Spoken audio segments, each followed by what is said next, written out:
I am SP Dafebright. This is Delta State Police Command. Today, we've always had cases of domestic violence, but what we are doing today is quite different because it's now happening the other way around. I'm with a young lady who she says she's just about 21 years old. She has a baby daddy, let me use that word.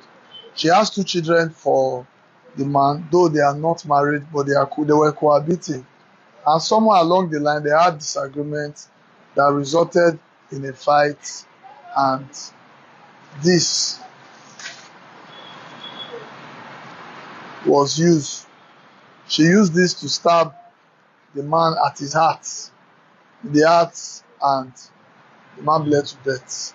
Where the man for the hospital before house? How long did he stay in the hospital before he died? They refused to attend to him.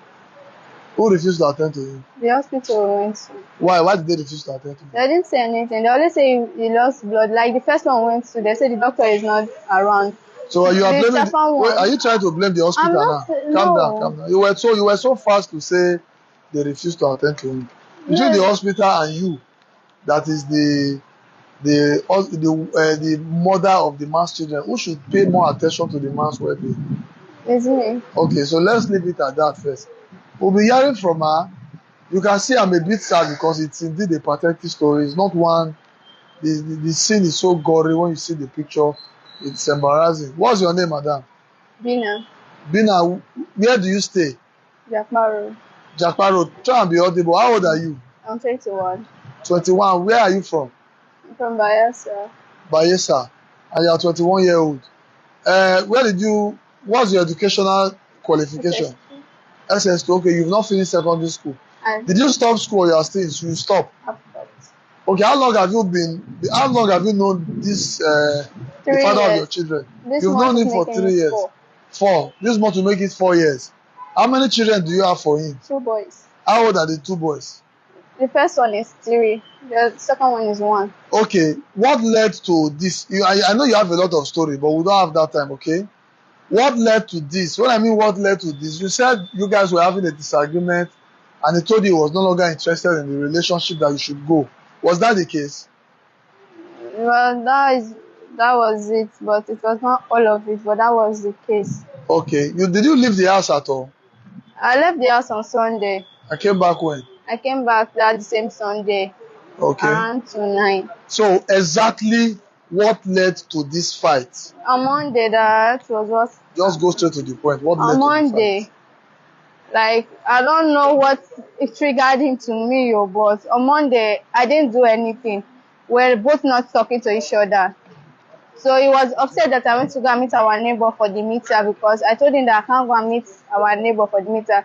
That was because he wasn't responding to me. I asked him several times, he didn't respond to me. So I had no choice than to go and meet our neighbor for the meter so that he can help me load card. So that we'll have like. Was his anger because you went to the neighbor for the meter? Was that his anger? I don't even know what brought his anger. So what led to you taking this to stab him? Well, he was upset with me. He told me that I thought I said I can't go and meet our neighbor for anything. I said because you are not responding to me. Then he seized the store key.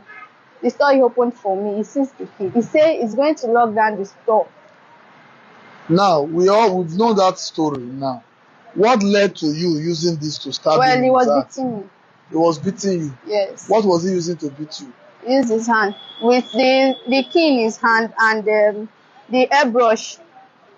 He wanted to use the key because the key was in his right hand. As he used it, I used my hand to hold it so that it won't touch my eye, because this I got blind once. Okay. So where did you now find this? At what point did you find this? After he mashed my head on the floor, when I was bleeding from my nose, that was when I went to the kitchen to take the dagger. Where was he? Where was he when you got this dagger? Was it in the kitchen or was it in the sitting room? It wasn't in the kitchen. It was in the, let me say, the dining side. It was in the dining side. So you left where you were fighting with him. You went to the kitchen. You carried this. I went to the shop. Where he mashed me, I was close to the kitchen. So that was when I entered inside the kitchen. Calm down. When he was matching you, You didn't stretch your hand and carry the dagger, No, okay? I did not stretch. You stood I up. stood up. You went to the kitchen. Yes. You carried the dagger. Yes. You came back to meet him at the dining. I did not meet him. Like I was standing in between the kitchen and the dining. That was where I was standing. So where was he standing? He was coming directly at me. Okay, at where? To you in the kitchen or in the dining? Where I was standing, that was where he was coming directly. So I told him that he should stay away. Okay, well, it's unfortunate. Nobody is happy that this has happened. But why we have brought this out is this. I'm asking you that key question because the time you use to get to the kitchen, you should have used it to get out of the house and just go avoid trouble. You lock the door. Well, it is well, but the truth is that now he's dead. How do you feel now? I'm happy. Where are your children now? They're with his people. Well, it's a very sad story. The only reason why we are bringing this out is because of what we call temper. Not just in our case, even in men's case. We should mend our temper because for every fight, we don't know the end point. Now, this man is dead. The two children are there. Two children, right? How old are the children? 3 and 1. The children are there. She is here going in for a case of suspected murder. It is well. May his soul rest in peace, and may God help us moving forward. Why I appeal to all Deltans, all Nigerians, and everybody watching this video to mind their temper. Thank you.